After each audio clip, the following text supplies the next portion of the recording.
Welcome to a Foxy Tech Tips tutorial on making the windows shut when you lock the Seat Arona.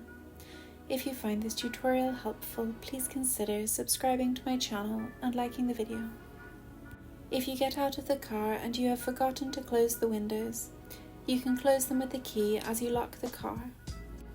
To do this, instead of just pressing the lock button on the key and letting go, you need to hold the lock button down until all of the windows have closed.